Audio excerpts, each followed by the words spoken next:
প্রিয় ভাইরা, প্রিয় বাবাজিরা, আল্লাহ রাব্বুল আলামিন বলেন, এই গোটা পৃথিবী যেদিন ধ্বংস হয়ে যাবে, আসমান যেদিন খসে খসে পড়ে যাবে, ইদাস সামাউ ফাতারাত ওয়া ইদাল কাওয়াকিবু তাফারাত। আল্লাহ রাব্বুল আলামিন বলছেন, আসমান যেদিন খসে খসে পড়বে, এটার অবস্থা কেমন হবে? আল্লাহ রাব্বুল আলামিন তার বর্ণনা সূরা হাক্কা বড় সুন্দর করে বর্ণনা করেছেন।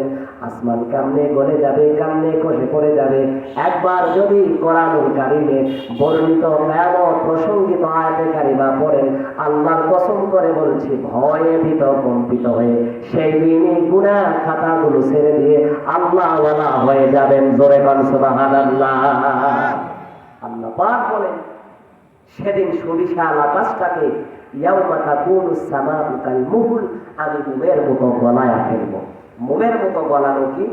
একটা সোনালি দেখবেন স্বর্ণকার, তাকে একটা নেকলেস দিবেন, এটা মুহূর্তের ভিতরে সোহাগা দিয়ে আগুন দিয়ে গলায়া গোল বানায় ফেলবে। তো দুনিয়া দিয়ে আগুন দিয়ে সোহাগা দিয়ে যদি স্বর্ণ অলঙ্কারটা গলে মোমের মতো গলে নরম করা সম্ভব হয়, আল্লাহ পাক বলছেন তার সুবিশাল একটা দুইটা নয়, সামা সামাওয়াত, আল্লাহ পাকের সাত আসমান স্তরে করে সাজানো গোছানো সাত আসমানকে আল্লাহ পাক মোমের মতো গলে ফেলবেন। চিৎকার দিয়ে বলেন আল্লাহু আকবার। আমার প্রিয় ভাইরা, প্রিয় বাবাজিরা, আল্লাহ রাব্বুল আলামিন বলছেন, শুধু আসমান গলাবো না, সেই দিন যতগুলো দুনিয়ার বুকে শক্তিশালী পাহাড় ছিল, ওয়াতাকুনুল জিবালু কাল'ইবান, এই শক্তিশালী পাহাড়গুলো আমি আল্লাহ রাব্বুল আলামিনের ইশারায় হযরতে ইসরাফিল আলাইহিস সালাতু ওয়াস সালামের সিংহায় ফু দেওয়ার সাথে সাথে দুনিয়াবি সকল পাহাড়গুলো লোহা, দুনিয়াবি সকল লোহার মতো শক্তিশালী পাহাড়, ইটের পাহাড়, পাথরের পাহাড়, এ পাহাড়গুলো পশমের মতো উড়াউড়ি আরম্ভ করে দেবেন। আমি আল্লাহ রাব্বুল আলামিন সেদিন গোটা পৃথিবীটাকে ধ্বংস করে ফেলব, তছনছ করে ফেলে দেব। তোমার ভাই যেভাবে ইন্তেকাল করেছেন, তোমার বাবা তোমার মা যেভাবে ইন্তেকাল করেছেন, কিয়ামতের দিনের ইন্তেকাল হবে সেদিন আলাদা। আল্লাহ রাব্বুল আলামিন সেদিন একটা স্টাইল ব্যবহার করবেন। আল্লাহ পাক সেদিনকার নিয়ম বর্ণনা করছেন। এ প্রিয় ভাইরা, প্রাণ প্রিয় শাহাদাতপুরবাসী, কান খাড়া করে শোনেন। আল্লাহ রাব্বুল আলামিন সেদিন দলে দলে মানুষদেরকে, বাঘের দলকে, সাপের দলকে একত্রিত করবেন, আর একসাথে সকল দলগুলোকে নিমিষের ভিতরে দুনিয়ার বুক থেকে প্রাণটা বের করে ফেলে দিবেন। আল্লাহ রাব্বুল আলামিন এভাবে গোটা দুনিয়াটাকে সমান করে ফেলে দিবেন। আল্লাহ রাব্বুল আলামিনের নবী বলেন, আল্লাহ পাক গোটা পৃথিবীটাকে ধ্বংস করার পরে যেদিন আর পাহাড়গুলো থাকবে না, যেদিন বড় বড় গাছগুলো থাকবে না, বিল্ডিং গুলো থাকবে না, ঘরবাড়ি থাকবে না, শাহজাদপুরের ঈদগাহ ময়দান, এত সুন্দর চাকচিক্য ময়দান সেদিন থাকবে না। এ কলিজার ভাইরা, কলিজাটাকে নরম করে দেন, চোখ থেকে কান্না বের করার চেষ্টা করো। আল্লাহ রাব্বুল আলামিন কান্না করার কথা কোরআনুল কারীমের ভিতরে সুন্দর করে বলছেন, ফালিয়াদহাকু কলিলাও ওয়ালিয়াবকু কাসীরা। আল্লাহু আকবার বলেন না। কিছু কিছু মানুষ আল্লাহু আকবার পকেটের ভিতরে জমা করে রেখেছে, এটা গরম হলে আগামীকাল সকালবেলা বের করবে, এমনটা নাকি? জোরে বল আল্লাহু আকবার। আমার প্রিয় ভাইরা, প্রিয় বাবাজিরা, যেদিন আর কিচ্ছু থাকবে না, আসমান এখন আর নাই, পাহাড়গুলো এখন আর নাই, নাফরমান বেঈমানগুলো দুনিয়ার বুকে আর নাই, কোরআন বিদ্বেষী দুনিয়ার বুকে নাই, শক্তি দিয়া ক্ষমতা দিয়া আলেম ওলামার জিহ্বা তারা কেটে দিল, এই বেঈমান নাফরমানগুলো আর দুনিয়ার বুকে নাই। এ প্রিয় ভাইরা, প্রিয় বাবাজিরা, শুধু কি তাই নাকি ক্ষমতার লড়াই করে আলেম ওলামাদেরকে যারা বছরের পর বছর কারাগারে বন্দী করে রেখে দিয়েছে, এই দিন সেই দিন নয়, সেদিন এই বেঈমানদের ক্ষমতা গুলো আর থাকবে না। চিৎকার দিয়ে কোন ঠিক কিনা? আল্লাহ পাক আফসোস করে রাখতে থাকবেন, ইয়া দুনিয়া আইনা জিবালুকে, ইয়া দুনিয়া আইনা সাজালুকে, হে দুনিয়া, তোমার বড় বড় গাছগুলো কোথায়, তোমার বড় বড় বিল্ডিং গুলো কোথায়, ফেরাউন কোথায়, নমরুদ কোথায়, হামান কোথায়, কারুন কোথায়? এভাবে আল্লাহ পাক ৭০,০০০ বছর শুধু ফাঁকা পৃথিবীতে লক্ষ্য করে আওয়াজ দিয়ে ডাকতে থাকবেন। আল্লাহ পাকের ডাকের জবাব সেদিন কেউ দিতে পারবে না। চিৎকার দিয়ে বলে সুবহানাল্লাহ। আরে চলে যাই সব ছেড়ে যেতে হয়, মৃত্যু মানে না কোনো পরিচয়। সব রাজা মহারাজা আর মহাবীর, কাউকে সে অবকাশ দেয় না। পৃথিবীতে কেউ স্থায়ী হয় না, হোক না সে ফেরাউন কিংবা নমরুদ, কেউ ভবে চিরকাল রয় না। জোরে কোন ঠিক কিনা? ফেরাউন শেষ তো ছিল না, মৃত্যু তাকে ছেড়ে দিল না। থেকে গেছে তার সব স্মৃতিচিহ্ন, কেউ আজি তার কথা কয় না। পৃথিবীতে কেউ স্থায়ী হয় না, হোক না সে ফেরাউন কিংবা নমরুদ, কেউ ভবে চিরকাল রয় না। শাহাদাতপুরবাসী চিরকাল রব না। জোরে কোন মারহাবা। আমার প্রিয় ভাইরা, প্রিয় বাবাজিরা, পোষাতে চাচ্ছিলাম আল্লাহ নবী কতটা আপন, আল্লাহ নবী তার গুনাহগার উম্মতদেরকে কতটা ভাবেন। আল্লাহ রাব্বুল আলামিন বলেন, এভাবে হাজার হাজার বছর ডাকা যখন শেষ হবে, আল্লাহ পাক নিজে নিজের ডাকের জবাব সেদিন দিবেন। লিমানিল মুলকুল ইয়াউম লিল্লাহিল ওয়াহিদিল কাহ্হার। আল্লাহ রাব্বুল আলামিন বলছেন, একমাত্র শুরুতে আমি ছিলাম, একমাত্র মাঝেও আমি ছিলাম, শেষেও একমাত্র আমি আছি। আজকে দুনিয়াতে আর কারো বড়াই নাই। এ প্রিয় ভাইরা, প্রিয় বাবাজিরা, অতঃপর আল্লাহ রাব্বুল আলামিন যখন কিয়ামতের ময়দান কায়েম করতে যাবেন, আল্লাহ পাক বলেছেন, ওয়াইদাল কুবুর বুতিরাত, আমি সেদিন কবরের মুখগুলো খুলে দেব। এই কবর থেকে সকল মানুষগুলোকে সেদিন ডাকবো। সর্বপ্রথম যাকে ডাকা হবে তিনি আর কেউ নন, তিনি হলেন আপনার আমার রাসূল, আপনার আমার নবী জনাবে মুহাম্মদুর রাসূলুল্লাহ। চিৎকার দিয়ে বল সাল্লাল্লাহু। চারজন ফেরেশতাকে আল্লাহ সর্বপ্রথম সৃষ্টি করবেন। চারজন ফেরেশতাকে আল্লাহ বানানোর পরে বলবেন, যাও তোমরা গিয়ে আল্লাহর নবীকে ডাকো। চারজন ফেরেশতা একত্রিত হয়ে আল্লাহ পাকের হাবিবের রওজা মুবারক কোথায় এরা তো আর জানে না। আল্লাহ পাককে বলছেন, আই মালিকে আজল নে মুঝকো গরিব করনা কিউ হে, ইতনা সে মুলকে মদিনা দূর ইতনা কিউ হে। আল্লাহ, আজকে সেই মুলকে মদিনা কত দূরে, মুলকে মদিনা আজকে কোথায়? আজকে তো সব কিছু মাটির সঙ্গে বিলীন। মুলকে মাদিনা আল্লাহ পাক তাদেরকে চিহ্নিত করবেন, যাও ওইখানে আমার নবী শোয়া, সেখানে গিয়ে তোমরা আল্লাহ পাকের হাবিবকে ডাক দাও। চিৎকার দিয়ে কোন সুবহানাল্লাহ। আমার দিকে তাকান প্রিয় ভাইরা, প্রিয় বাবাজিরা। কি হলো চাচা? কথা বলার থাকলে বাইরে নিয়ে যেয়ে বলেন, এখানে। আমার প্রিয় ভাইরা, প্রিয় বাবাজিরা, খেয়াল করেন, অল্প সময় চারজন ফেরেশতা একত্রিত হয়ে তারা যখন আল্লাহ নবীর রওজা মুবারকের সামনে দাঁড়াবেন, এই ফেরেশতা বলছে, ভাই তুমি ডাক দাও, ও বলছে তুমি ডাক দাও। সেদিন আল্লাহ নবীকে ডাকতেও তারা ভীত কম্পিত হয়ে যাবে। সর্বশেষে তিনজন ফেরেশতা একত্রিত হয়ে হযরতে আজরাইল আলাইহিস সালাতু ওয়াস সালামকে ডেকে বলেছেন, ইয়া আখি আজরাইল, হে ভাই আজরাইল, তুমি আজকে আল্লাহর নবীকে ডাক দাও, কেননা তোমার সাহস দুর্দান্ত, মানুষের কলিজাগুলো ছিঁড়ে তুমি প্রাণ পাখিটা বের করে ফেলতাম। এ প্রিয় ভাইরা, প্রিয় বাবাজিরা, আজরাইল আলাইহিস সালাতু ওয়াস সালাম বললেন, না, আজকে আমি আল্লাহর নবীকে ডাকতে বড় ভয় পাচ্ছি। এ ভাই জিবরাইল, আল্লাহর নবীকে তুমি ডাক দাও।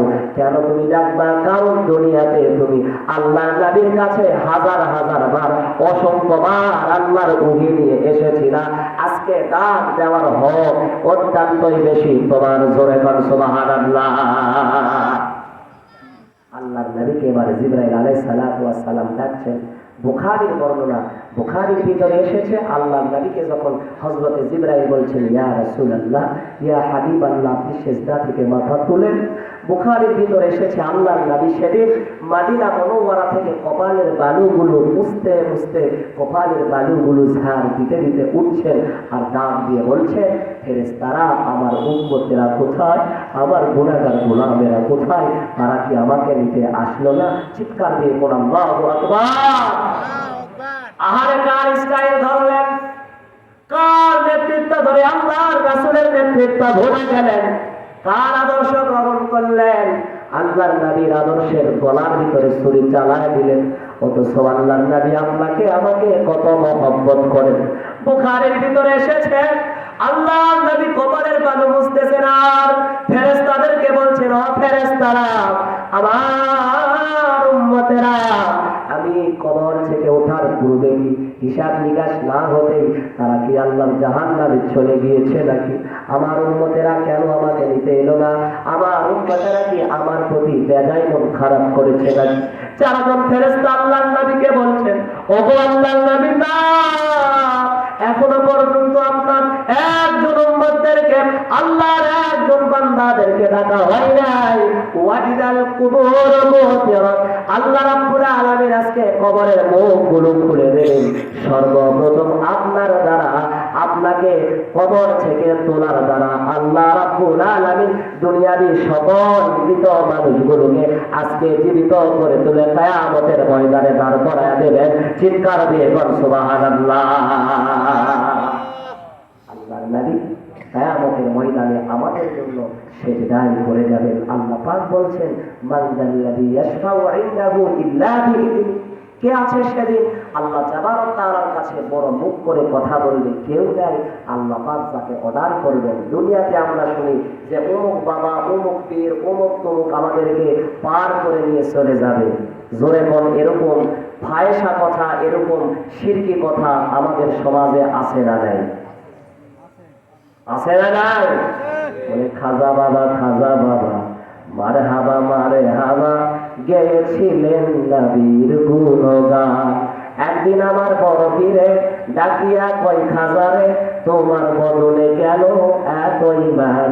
খাজা কই, পীরে রে গান গেয়ে শোনাও মোরে, ঢোল তবলায় আমার রূহের গান। জোরে কোন নাউজুবিল্লাহ। অথচ কিতাব খোলেন, খাজা মঈনুদ্দিন চিশতির জন্ম কত সালে আর বড় পীর আব্দুল কাদের জিলানীর জন্ম মৃত্যু কত সালে, কতখানি তফাৎ। এরা কোথায় কি লাগিয়েছে? এরা সব থেকে বড় বাটপার। চিৎকার দিয়ে বলেন ঠিক কিনা? আমার প্রিয় ভাইরা, প্রিয় বাবাজিরা, সেদিন আপনার আমার জন্য একমাত্র শাফাআতকারী, সুপারিশকারী আল্লাহর নবী কিয়ামতের ময়দানে সেজদায় লুটিয়ে পড়বেন। আল্লাহ পাকের কাছে চোখের পানি ছেড়ে দিয়ে কাঁদবেন।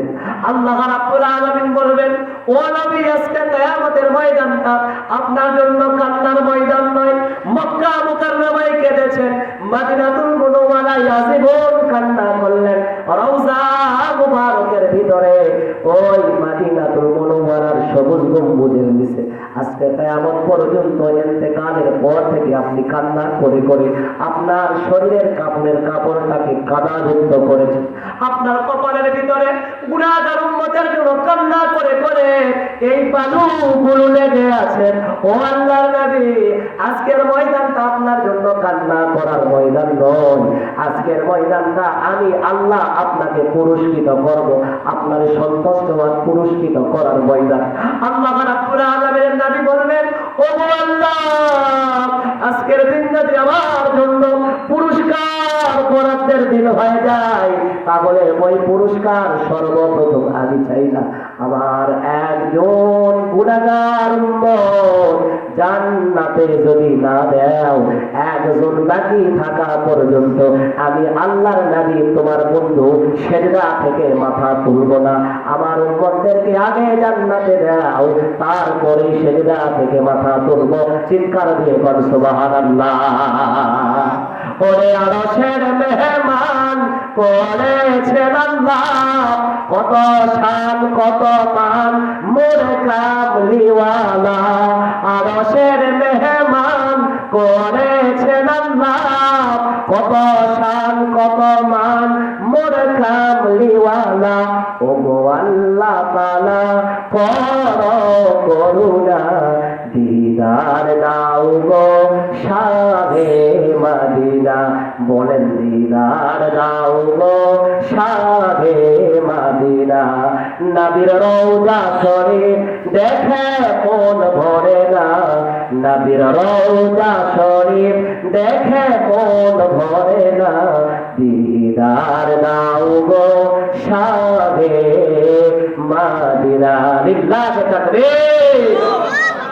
আমার প্রিয় ভাইরা প্রিয় বাবাজিরা খেয়াল করেন, তাহলে আল্লাহর নবী কিয়ামতের দিনে মুসিবতের সময়ে আপনার আমার জন্য শাফাআতকারী সুপারিশকারী একমাত্র নবীজি পারেন আমাদেরকে আল্লাহর কাছে সুপারিশ করে জান্নাত বরাদ্দ দিতে, জান্নাত পর্যন্ত পৌঁছায়া দিতে। আল্লাহর নবীর দোয়াকে আল্লাহ পাক মঞ্জুর করবেন, কবুল করবেন। আল্লাহ রাব্বুল আলামিন বলবেন, ও নবী আজকে আপনার কান্না করার দিন নয়, আপনি বেছে বেছে টেনে টেনে হাত ধরে ধরে আপনার উম্মতদেরকে যত খুশি জান্নাতে নিয়ে যান। আল্লাহর নবী বলেন, দুনিয়াতে যারা নামাজ পড়েছেন কুরআন মুহাজ্জালিনা মিন আসারিল বুজু, এই বান্দাদের ওযুর অঙ্গ পতঙ্গগুলো থেকে সেদিন নূরের আলো ছটা ঝলমল করতে থাকবে। আল্লাহর নবী বলেন, ওযুর অঙ্গ পতঙ্গের নূর দেখে দেখে আমি আল্লাহর নবী সেদিন তাদের টেনে টেনে জাহান্নাম থেকে জান্নাত পর্যন্ত পৌঁছায়া দেব। আওয়াজ করে বলতে পারলেন না সুবহানাল্লাহ? সে রাসূলের প্রতি লক্ষ কোটি দরুদ সালাম আওয়াজ করে বলেন সাল্লাল্লাহু আলাইহি ওয়াসাল্লাম। প্রিয় ভাইরা, ভূমিকা সংক্ষেপ আমি কোরআনুল কারীম থেকে সূরা মুমিনুন থেকে কয়েকটি আয়াতে কারিমা তেলাওয়াত করেছি। আসেন অল্প সময়ের ভিতরে আমার তেলাওয়াতকৃত আয়াতের উপরে সামান্য পরিমাণে কথা বলবো। আজকে আমার মাহফিল ছিল দুইটা, একটা শেষ করে তারপরে আপনাদের মাঝে আসলাম। শরীর বলো ক্লান্ত প্রিয় ভাইয়েরা, আমার প্রিয় বাবাজিরা, কালকে আমি ছিলাম সেই ওই মেহেরপুর বাংলাদেশের শেষ সীমানাতে। আয় আল্লাহ, অনেক দূরে আমার শরীরটা বড় দুর্বল হয়েছে, তারপরেও যেহেতু দাওয়াত কবুল করেছি এজন্য সামান্য কিছু কথা আপনাদেরকে নিয়ে বলছি। আমার প্রিয় ভাইরা প্রিয় বাবাজিরা, আল্লাহ রাব্বুল আলামিন সূরার নামকরণ করেছেন মুমিনুন। মুমিনের জন্য কোরআনুল কারীমের ভিতরে একটা সূরা নয়, মুমিনের জন্য কোরআনুল কারীমের ভিতরে আল্লাহ দিয়েছেন সূরা দুইটা। একটা দিয়েছেন 1 বছর, আর একটা দিয়েছেন বহু বছর। জোরে কোন মারহাবা। আল্লাহ পাক মুমিনের জন্য দিয়েছেন দুইটা, কাফের বেঈমানদের জন্য একটা সূরা আছে, সূরা কাফিরুন, ঠিক কিনা? আল্লাহ পাক কাফেরদেরকে দিয়েছেন একটা, আর মুমিনদেরকে দুইটা সূরা দিয়া খুশি করেছেন, কলিজা শীতল করেছেন। চিৎকার দিয়ে বল সুবহানাল্লাহ। আল্লাহ রাব্বুল আলামিন এই সূরা মুমিনুন শুরু করেছেন মুমিনের সফলতা দ্বারা। কেননা প্রকৃত ঈমানদার, প্রকৃত মুমিন যারা হয় তারা কখনোই কোনোদিনও আনসাকসেস হতে পারে না, অসফলতা হতে পারে না। আল্লাহ রাব্বুল আলামিন মুমিনগণের জন্য দুনিয়াতেও কামিয়াবি সফলতা দিয়েছেন, আবার কিয়ামতের ময়দানটাতেও সফল করেছেন। আল্লাহ রাব্বুল আলামিন এই সূরার প্রথমে বলেছেন, قد أفلح المؤمنون الذين هم في صلاتهم خاشعون। জোরে বলুন আল্লাহু আকবার।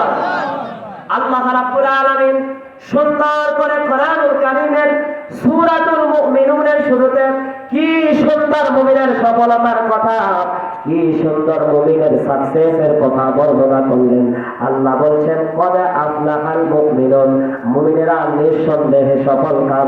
কিন্তু কিছু কিছু মানুষ আছে তারা কপালে হাত দিয়া বলে, আল্লাহ আমারে কিছুই দেয় নাই, আল্লাহর শুকরিয়া আদায় করে না। এত কিছু নিয়ামত পাওয়ার পরেও বান্দা আল্লাহর না শুকরি করে, এমন বেঈমান মানুষ আছে না নাই? বলে আল্লাহ সমস্ত বিপদ আপদ আমারই দেয়, আর কাউকে আল্লাহ দেখতেই পাই না। আল্লাহ কি কানা হয়েছে নাকি? আল্লাহকে গালি গালাজও করে এমন বেঈমান নাফরমান আমাদের বাংলার জমিনে জোরে বলেন আছে না নাই? অথচ আল্লাহ পাক আপনার মাথা থেকে পা পর্যন্ত নজর করেন, কি দামি দামি পার্স দিয়েছেন। কেউ যদি আপনাকে বলে ভাই তোমার নখের একটু কেটে আমাকে দাও, বিনিময়ে 1 লাখ টাকা দিব, 1 লক্ষ কেন গোটা দুনিয়াও যদি দেওয়া হয় কেউ তার অঙ্গ কেটে দিতে পারবে না। অর্থাৎ আল্লাহ পাকের সকল নেয়ামতগুলোর প্রশংসা আদায় করার দরকার। আল্লাহ পাক পরিপূর্ণভাবে আমাদেরকে সব কিছু দিয়েছেন, পিওরিটি দিয়েছেন। চিৎকার দিয়ে বলুন সুবহানাল্লাহ।